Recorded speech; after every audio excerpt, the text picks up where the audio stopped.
I'm Dr. Kathleen Walls. I'm ANIYA WOLFE. And I'm Diana Wolfe. And you are watching Dr. Walls and Friends on UCCN. Where is my passion, purpose? Where can I find it? Where is my passion, purpose? Where can I find it? Where is my passion, purpose? Where can I find it? Dr. Walls and Friends, where I find it. Dr. Walls and Friends. Dr. Walls and Friends, where I find it. Dr. Walls and Friends. I find passion, purpose, inspiration too. At Dr. Walls and Friends, where I find it. Dr. Walls and Friends. Dr. Walls and Friends, where I find it. Dr. Walls and Friends. Welcome to Dr. Walls and Friends. I am so excited to have this young lady on my couch today, Miss ANIYA WOLFE. Well, I'm so happy to be here. You go right ahead. Look, see, this is what excitement is. Excitement, we just jump right in and we just go. So, ANIYA, you know what? People have heard you. Some people have heard you on Speaking to Harmony, our radio show. Yes. And they actually had the opportunity to hear you twice, right? Because you came on with Uccn one time, and then you were recommended by Miss Mary May, and you came on again by... Oh, yes, I was. That's I did right. come on twice. It was so awesome to be able to speak with you guys twice. Yeah, so now you get to see the beautiful face behind the voice of this incredibly talented, creative person. Oh, thank you so much. You guys are so sweet. I feel the same way about you guys. Oh, thank you. Awesome. Now tell the audience, for those who didn't catch you on the Q, what was that, last week? Yes, the Q and Fox show. It was so fun. It was a different experience. It was like a talk show kind of thing. Yeah. And I got to like be behind the scenes and like watch it was just so cool, the different cameras and like the equipment they used. Yes. Yes, it's an experience for sure. So now tell the audience about you. Well, my name's ANIYA WOLFE. I'm 15 years old and I'm from Northeast Philadelphia, and I'm a filmmaker and photographer. My Open Beauty Scene Productions was started off as beauty scene photography, and what we do is basically I take pictures, and all the money I get from taking pictures, I just put it back into filmmaking. So that's basically who I am. I love to tell stories through visuals. Yes, yes. You know what? She just gave as such an important part of business on how when you make money for your business, that money goes back into the business. People usually think, when I say I own a business, it's all pocket money and I get to go shop and stuff all the time. No, you have to invest in yourself. You have to build your own business so they grow bigger. That's right. So, yeah. That's right. One of the things that also is important with business, and here this is a young woman, she's 15 years old, you already have your own business, and let's just talk about where did it all come from? How did you start? Well, it started, I always had this dream really to become an actress, and one day I was talking to my grandma and she actually had the dream to become a singer, and she gave me the idea to become an actress. Then I started getting into acting, but one day I was on a set. It was a student short film set at New York University. Yes. Now it's one of my top colleges to go there, but basically I got to see how excited and energetic the kids were about filmmaking. Every time I had been on the set, they were always older people, and they didn't seem too happy about their job. So when I saw these kids excited, I was like, what's that about? So I went home and I started Googling Wikipedia, YouTube and stuff, and I started making my own YouTube videos. And then from there I made my first short film called Selfie Wars. It was 32 minutes long, and I didn't know what I was doing. But I learned so much from just going out and not waiting. So that's where it all started, just a dream and acting on it. And that's again, this young lady is just dropping so many important nuggets here. When we're talking about business and we're talking about realizing your dreams and your goals, it's getting that idea and then acting on it. Right? Why wait? Why wait? Why wait? We're not here for that long, so make the most out of it. That's right. And a lot of times people will put excuses in the way, I don't have the money, or I don't have the best equipment. Right. And you have to just work with what you have. You do. I'm working on it now with my mom. We're doing personal development, but the most common excuse I find that we have is we don't have time. Mm-hmm. And I feel like if you really want to do it, you'll make time. You know, there's always at least 15 seconds. Like, you're not always constantly doing something. Exactly. So, you know, make time for it. If you really want to do it, just do it. That's right. No one's, you're literally only stopping yourself. Tell them that, please. You're literally only stopping yourself. Don't limit yourself. You're only hurting yourself and no one else. So just go out and do it. That's right. My motto is for people to live their greatest life. Right. That is my constant message to the world. Live your greatest life. And yeah, and the greatest, I'll tell you, the greatest is actually an acronym, which stands for God restores excellence, activates talents, encourages spiritual transformation. You did that yourself? Well, no, I got it from the Most High. Oh, okay. yeah, that's awesome. Yes. Wow, I like that. Yes. I like that. So that's what it is. So if we remember that we are constantly being and living our greatest life, we think about what would make your life the greatest. Right. So that's my question to you. When you look at your life, what do you envision as making your life the greatest? When I tell people my story, especially teens and even adults, just seeing them like listen and them feeling like empowered and then suddenly feel like they can do what they love too, that really makes like me feel fulfilled. Yeah. I guess you could say. I remember like making like some adults cry. They said it was so refreshing to see a teenager do what she loves to do, and she just wanted to go home and tell her whole family. Yes. And I was like, yes, go do that. Yes. Let's go do what you love too. That's probably what I live for. Just that moment and that connection. That is so powerful. Yeah. And it's so amazing. important. You should. No, I feel amazing, you know, when they say that and then they go and they tell other people, they start doing what they love to do and then they empower others. It's like a cycle. It is. Or we call it like a domino effect, amazing. right? Yeah. You push one domino, you touch one person with that positivity, and then they touch another and another and another. Yeah, that feeling is definitely amazing. Yes. So now you have made some films. Yeah. Okay. You've done some modeling. I have done modeling, but it was never like my career choice. Okay. But I have done some. All right. Now, what happened with the singing? Singing, alright, so do you know who Hannah Montana is? Of course. Like Miley Cyrus. Well, at the time when I was younger, she was like someone I really looked up to, and I felt like I could be a pop singer too, which I could have, but that's not my passion, I found out. But I kind of just quit on it. I had a guitar at one point, and I tried. I'm pretty sure there's some videos somewhere, but it was never like for me. Okay. Yeah. Now you used a key word. You said it wasn't my passion. So let's talk about how you moved through the singing piece where you liked it. You did the guitar. There was a little music. Yeah. But you found your passion. How did you know that filmmaking was the passion? When it kept me up all night, when I was like willingly to like doing all-nighters throughout my summers and like even school years, I actually made the decision to be cyber schooled so I can keep on doing this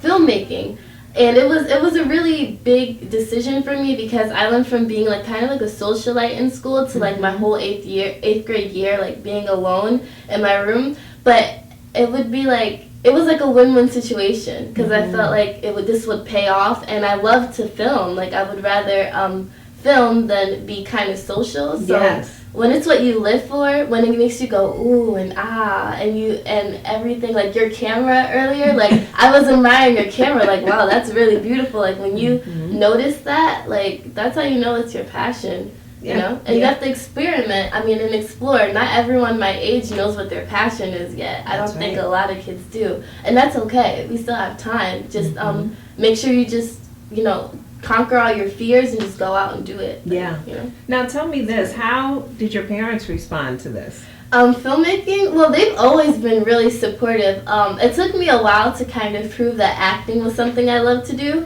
and then after they saw how what's the word? Like, I wanted to keep on, like, I was determined to do it. Then, they reached out to some people, and I was able to get with an agency. But after filmmaking came about, they got me a little camera for Christmas and I started making my YouTube videos. And after they saw that I was determined, I kept on doing that. That's when we made my first film. But what happened was I realized how expensive it could be. Like my first short film, Selfie Wars, like unexpected expenses from all over the place were coming up. I just thought I could film with my camera and we'll be good. Right. Have a couple actors, but no, you have to feed them, props. It was a lot. And I didn't really want to them have the burden of having to keep on paying for my films. Money don't grow on trees. So we came up with the idea to do that photography business. Yes. Yeah, but they've been super supportive. They drive me. I'm only 15. I'm underage. Right. I can't sign stuff. And that's right. Mom, my number one girl on my team. Yeah. Yeah. Again, just the nuggets of wisdom here. Because you're right, you have to look at those expenses that pop up that many times people aren't thinking about. Right. The feeding people, the transportation piece, all the... so much. Even with this feature film, so much different than a short film. I just thought it would just be a long short film. No, it's not what it is. It's not a long short film at all. And it's very, very different. We're going to take a quick break. Okay. And when we come back, we're going to talk about the short and the transition into the feature film. Okay. Sound good? Yeah. All right. We'll be back in a moment on Dr. Walls and Friends.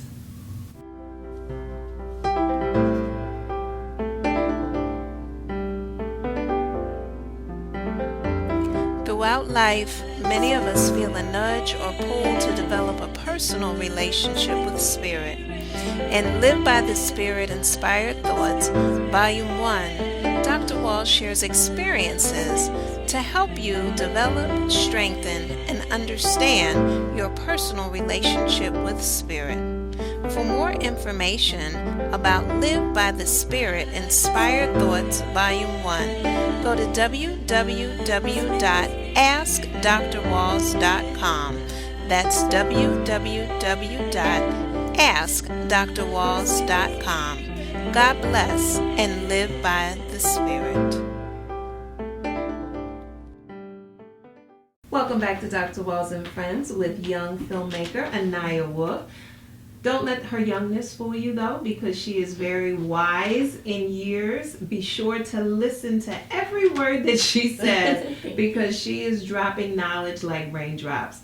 And, you can also rewind if you need to, because this will be on our YouTube channel, UCCN TV, under Dr. Walls and Friends, and listen to what she's saying. She gives such important information about business, about film, and even just about empowering yourself to being the greatest you that you can be. Thank you. So you're welcome. So before the break, we were talking about moving from short to feature. So give the people a background about the short, what made you say, I have to do this film, and also it has to be a full feature.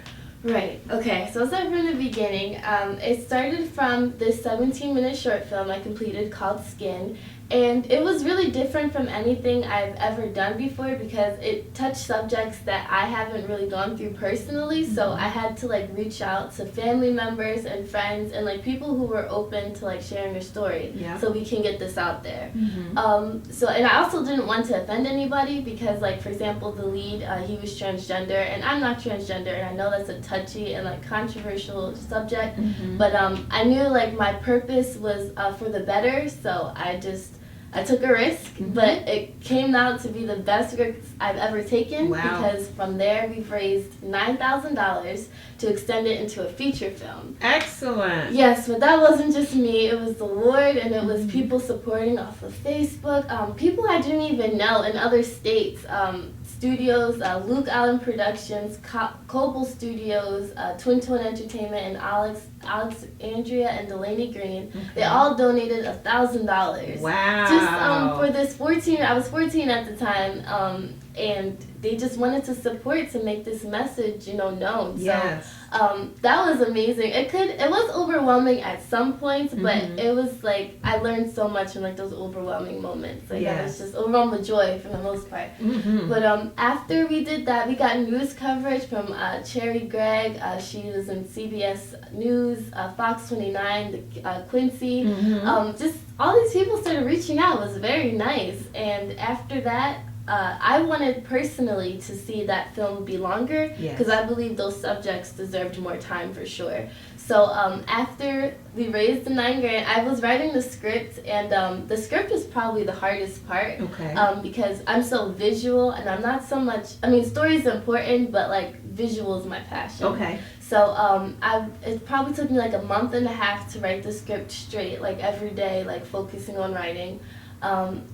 I'm pretty sure like it could have been stronger. I definitely feel like it could have been, but I'm satisfied with it now. Okay. But at that point, I had finished. We started filming. So the transition between short and feature, it was difficult because there was stuff. It's really different, like release forms and like the music wise. That's in post production though, and then releases like permits. Yeah. So like where you can film and stuff. And it was just so much more time involved and more people because we had like more money now, so we were involving more people, more things, more locations. So that was like it was bumpy, but the support of my mom, like, oof, I could not do that without my mom.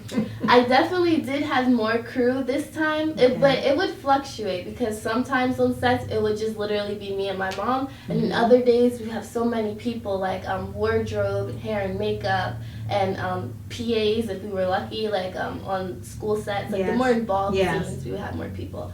But I'd say about like maybe 50% of the time it was just me and my mom, and I was lucky to have Terrence J. Foster, which was my second DP. He's awesome. I learned so much from him. I'm really grateful that he was on my team, a part of our journey. Like we got to have the journey together. But, well, let's slow it down for the people so they understand. Right. So there's pre-production. No, you're fine.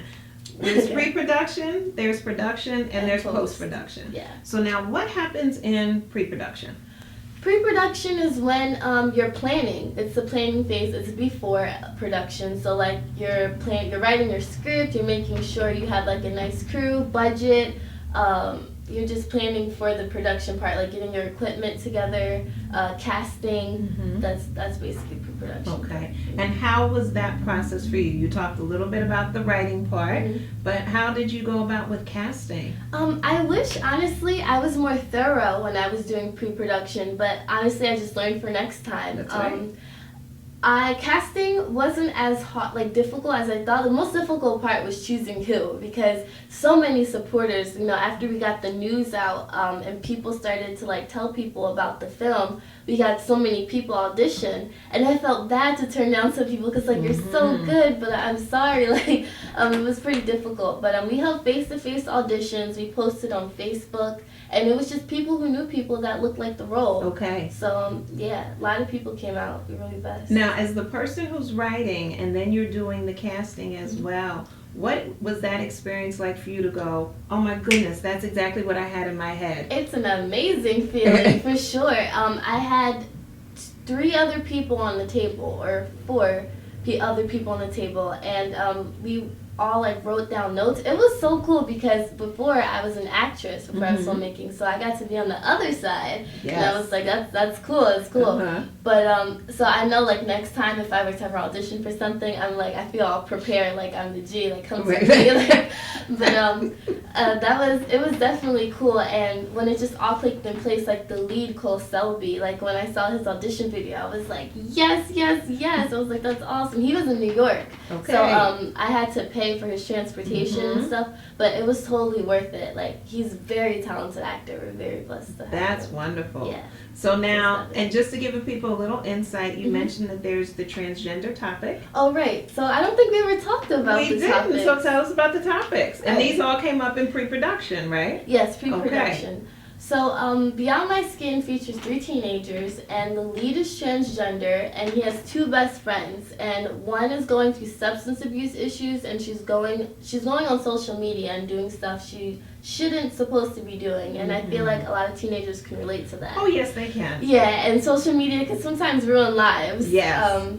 So we have Isabella, and then we have Bryn, who's going through child molestation at home. So her and her little sister are like going through that at home, and the mom doesn't know. And I feel like teenagers and younger kids too can relate to that. They sure can. Yeah, they're all best friends, and we go through their journeys and the decisions they make, and it's really not for the better. Yeah. You know, it's very real. Yeah. And because I didn't want to sugarcoat, you know, these topics. That's very brave of you. Thank you, thank Yes. you. It's definitely a risk, but risk taking, like, that's what cinema's about. You That's know. right. You know, you don't want to watch something that you're comfortable with as an audience. You want to be shook. That's so. right. And feel something, right? Yeah, for sure. That's the number one thing. Music. I really think that music and your story are the big two, and then visuals too. But story's number one, and I believe sound is like very important. Okay, so we have transgender, we have addiction, and then we have molestation.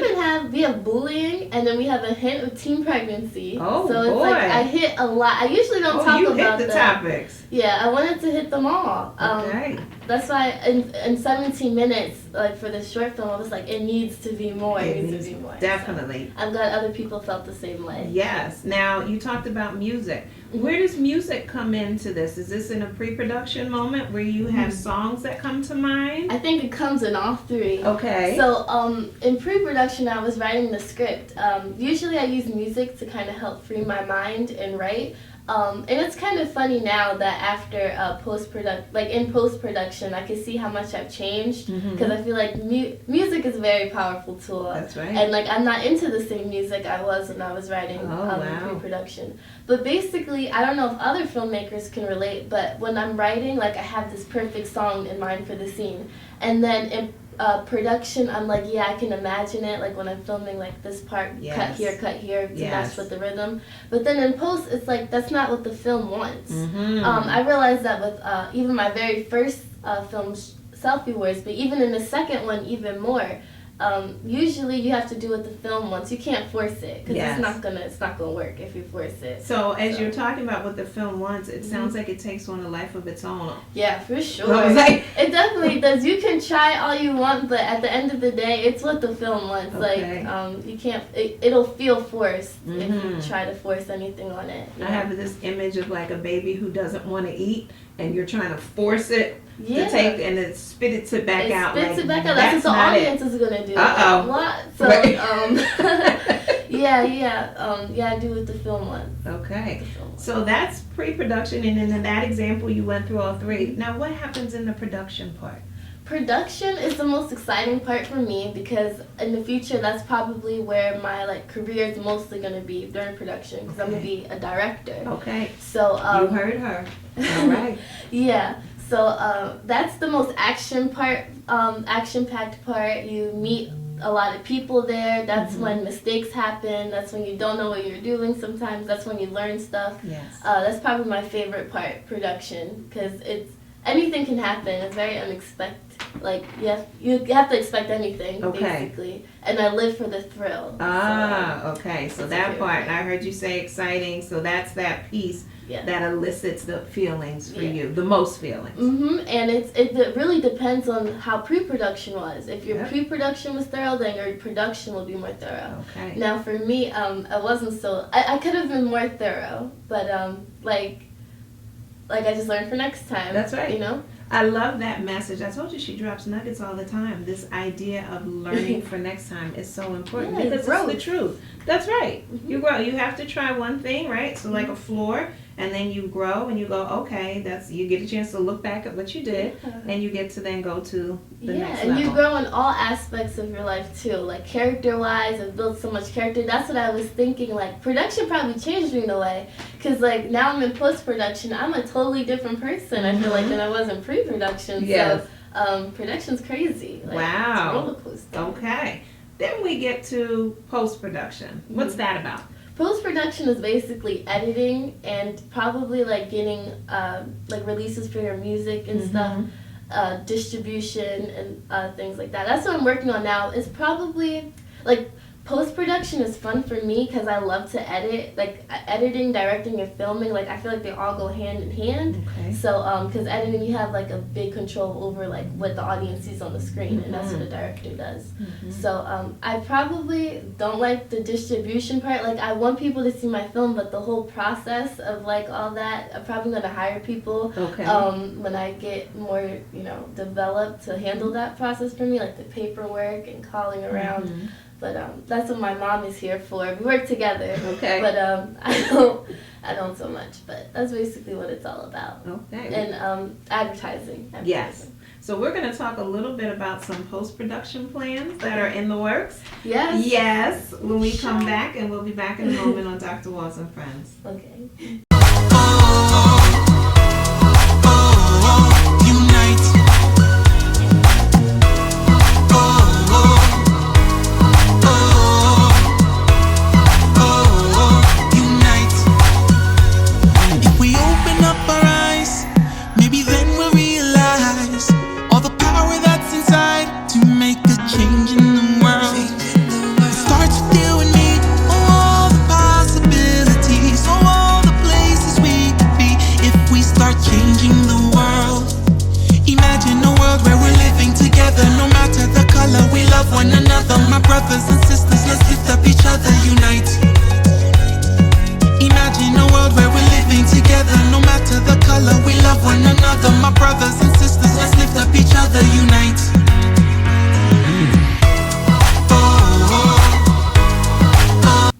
Welcome back. And so, ANIYA, we were talking about the different stages of production. Now, this is a lot for a 15-year-old to do, as you mentioned, all by yourself. Yeah. So there have been a lot of people who have influenced you, a lot of people who are pouring into your life in a positive way, right? Sure. And helping you. Now, we've talked about your mom, and we all know, when we have those moms who are tremendously supportive, they are right there making sure that we are doing what we desire to do and what's best for us, right? There is a principle called MAAT, M-A-A-T, which means balance. Okay. And so on the other side of the tremendous help that your mom is giving you, there's something that balances out. How about your dad? What type of influence has he had? My dad has like a growing influence on me. Like a lot of these like gems that I'm dropping, it comes from my dad. He actually opened, he just started recently his own motivational speaking company. Yes. So like that's probably a lot from where all this is coming from. And what's it called? WOLFE Empowerment Group. Okay. WOLFE Empowerment Group. That's our last name. So basically, he motivates people. He has his own mission statement. It's very wordy, and I unfortunately I don't memorize it. That's right. We'll have to get him on the show. Yes, Dad. Have that come on the show. But my dad has been the most supportive person, the most man in my life. A lot of my confidence probably comes from my dad. He tells me I'm beautiful. He lets me know that I'm it's just, he's amazing. I can't even verbalize it, how much influence he has on me. I could always ask him questions. He's very technical, so he knows the computers and stuff. So when I'm editing or something with my hard drives, he'll help me out. Driving on set, he'll do sound if someone can't do sound for me that day. That's amazing. Wow. Would you like to tell him that and give him a message? Yes, I love you very much, Dad. I know I don't tell you all the time, a lot, but I do love you and I do care for you. And I'm very grateful that I'm your daughter. We're going to take a moment to our dads out there. Yes. Yes. Now, there's also been several other people who have been instrumental in helping you do what you do. I know, when I go on interviews and stuff, they usually, try to center it around me, but there's a lot of people, behind the scenes that, Talk do about a lot. Yes. Oh, God. Okay, so, I mentioned a lot of names earlier, but people on Facebook that just simply share or just or leave a comment, that goes a long way for me. Especially the comments just motivating me and just telling me you keep on doing what you're doing. It really helps me wake up and just continue to do, because filming, if it's fun to make films, but if no one watches them or takes anything from them, it's why am I doing this kind of? So the fact that they're so supportive, I really appreciate it. Okay. Now, have you had mentors and even role models? Yes. Okay. So mentors, Miss Tanya T. Morris, she's an author, and Miss Joss, which really is just, I consider a big sister to me. She does everything. She's into everything. She teaches right now at Temple, but she does a lot, and it feels good to have an adult, other than my parents on the side, just to call sometimes and just be hi, how are you doing? And we'll touch bases with each other. She's very supportive. That's right. But in the filmmaking world, My two biggest role models at the moment, they change constantly because I'm always watching new films. But who's been consistent is Ava DuVernay. Yes. Yeah, you do know Ava? Yes. She's awesome. I really love her confidence and just like her sway. Yes. And just she's amazing. She was nominated this year for Best Documentary for her film The 13th. Yes. I'm so proud of her. It's so nice to watch her journey. Congratulations, Ava. Yes, and then Catherine Bigelow.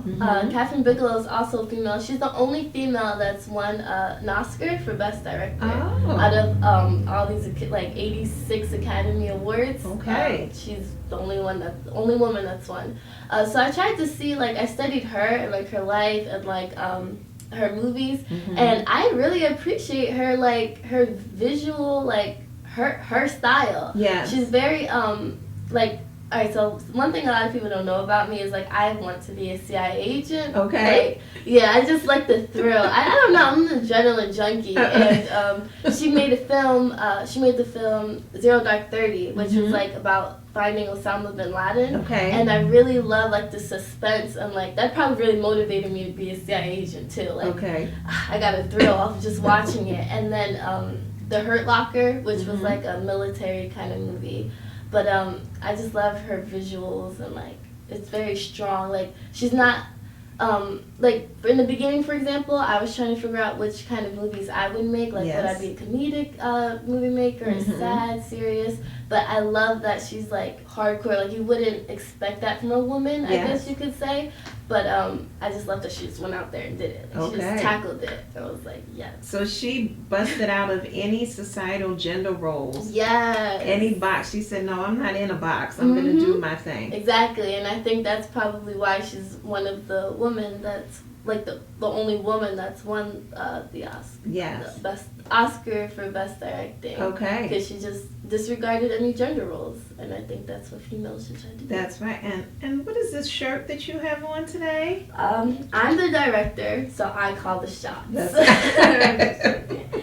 Yeah, my best friend got this for me for my birthday, so just wearing it around. That was nice. And look at how your best friend has poured into your life. Oh goodness, my best friends. I always shout them out in interviews. As I said, for my 8th grade year, I was cyber schooled. So these two girls, Alexia and Tajane, like they've been through like by my side the whole way. They would call and check up on me, like, hey, how are you doing? You want to hang out sometime? Been in the house all week. And I was like, that's very sweet of you. Like we're very best friends. We're like best friends, and we still are. We support each other. I'm really grateful, and I'm really blessed to have these girls in my life. You know, and as you talk about being grateful and blessed and people pouring into your life, let's talk about your spirituality. Creator. That's right. Who created all of this? Yes, Jesus Christ. I pray every night. I make sure to always go back at the end of the day, humble myself, and just like thank God, because like being so young, 15, being blessed with like parents to come out and support me, like there's a reason why I believe, like I have a purpose of why all this is coming, and it's his purpose basically, like his purpose for me. So I just make sure like, is this what you want me to do? Like, am I on the right track right now? And he'll respond by just giving me a pat on the back and pouring more people, and I just like, okay, got you. Like, he's amazing. Like, yes. Thank God every night. Yes. So we thank God for God. Yeah. Right? Constantly. Pray over your food, everything. Thanks for this toothbrush. Just make sure like you're grateful just for the small things, little things. Yes. I told you she drops nuggets like raindrops. I told you. Listen to her. All right. So now people want to find you and they want to see your work. How do they do that? Well, we're on all social medias. You can follow my personal journey at ANIYA WOLFE, so it's ANIYA and WOLFE with an E. And then if you want to follow the movies, my filmmaking journey, you can follow us at Beauty Scene Productions. Beauty Scene Productions, so it's scene like SCENE. I know people could get confused. Beauty Scene Productions. Same thing on Facebook, and on Twitter it's _BSPRODS. All right. So. Perfect. Well, do you have a final word that you would like to give the audience today? And if so, just take a look in that camera and give it to them. Oh, for sure. Not only to just teenagers, but to like adults, millennials, baby boomers, kids, everybody. Never limit yourself. Never limit yourself. I think we're constantly listening to like what other people tell us, and the media especially. That's why I think media is like my profession, because media has such like a big impact on us, so I want to use it in a positive way. But have your own mind. Don't limit yourself. Know yourself, and just go out and do what you love. Do your passion. Better yourself. Personal development. It goes a long way. Personal development. So just don't limit yourself. That's right. I'm very strong in that. Yes. Don't limit yourself. It's So all in your mind. It's all That's in your right. mind. It is. So you heard it from her. Mhm. Don't limit yourself. It makes me think about a quote I read today, and it talked about Muhammad Ali. Yeah, I love quotes. Okay. Love quotes. And he said that he knew he was the greatest even before he became the greatest. Mhm. And so it's knowing, right? Know Your yourself. spirit has Mhm. told you who you are. It's believing. So your mind believes it. Mhm. It is then speaking it out so that Speaking it's to the universe. That's right. Yes, it is. Constant affirmation, and then it's being. Yes, it. execute. There you go. You got That's it. all my dad there. There My we dad's go. Motivational. So All right. Motivational speaker. So execute, no limits, and execute living your greatest life. Until we meet again, we'll see you again real soon on Dr. Walls and Friends. Walls and friends, I find passion, purpose, inspiration to add. Dr. Walls and Friends, where I find it. Dr. Walls and Friends, Dr. Walls and Friends, where I find it.